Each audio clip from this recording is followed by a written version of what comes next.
Welcome back to Midday Kentucky, everyone. We're going back in history with, of course, Camp Nelson. Peggy is here to talk about one of their events they've got coming up, Living History Days. Welcome to Midday to Kentucky. Yes, thank you. You've never been on our show before? No, I haven't. Alrighty then, we'll educate our audience for the people that don't know, especially someone like me as well, of what is Camp Nelson to begin with. Camp Nelson Civil War Heritage Park is a historical park, and it recognizes the things that were happening here during the 1800s and the end of the Civil War. Right. It was an enlistment training center for white troops. It became the largest enlistment center for the African American USCT troops here in Kentucky. So that was how they were getting their emancipation at that time. Wow. How long, when did it start?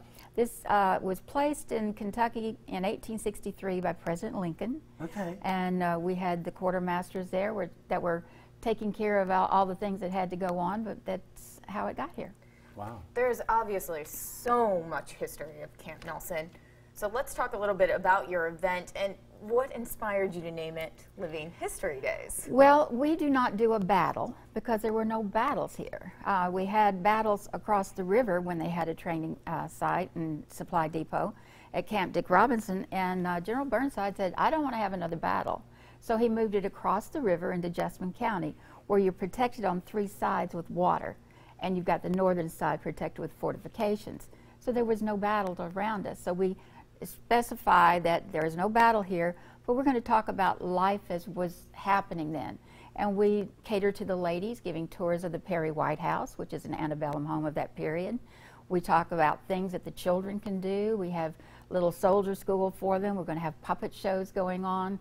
But there's a military camp in which they'll be actually firing the rifles and the cannons. Yes, we're looking at those pictures now as we're talking. I was just wondering what they were. That was my next question, was that they're obviously just showing what they've done, okay, and the usage of the product. But are people dressed up in period costume? They will be, yes. Right, I understand now. All righty, so if a slave or refugee came to the camp, what did they actually do during this period?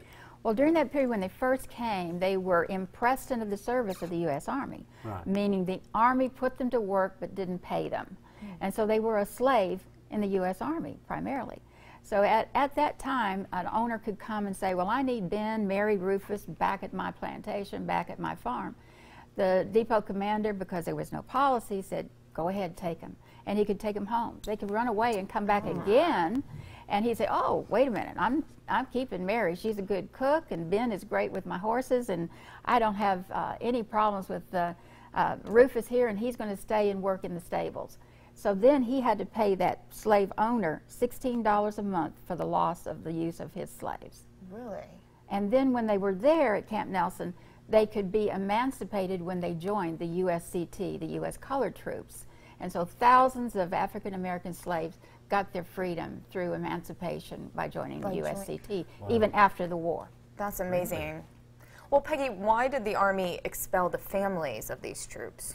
Well, it's sad to say, but the Army was not prepared. Some like we were talking about the storms coming in and being prepared for those. The Army was not prepared for the men to bring their families with them. They were not going to leave them behind, because if they were running away from a master that was not kind or wanting their freedom for any reason, we're going to bring our families. We're not going to leave them behind. No. The Army didn't have base housing. They didn't have education set up for these people.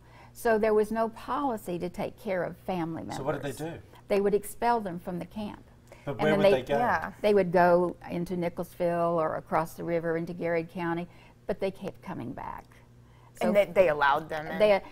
It kept expelling them. From February to November, they expelled them 6 different times. We're going to wrap, but very quickly, did the families get emancipated as well? After 1865. Okay, I got you. All right, great information. Yes. If you want to find out more about this incredible event going on this weekend, Living History Days, September 15 to 16, there's all the information up on the screen.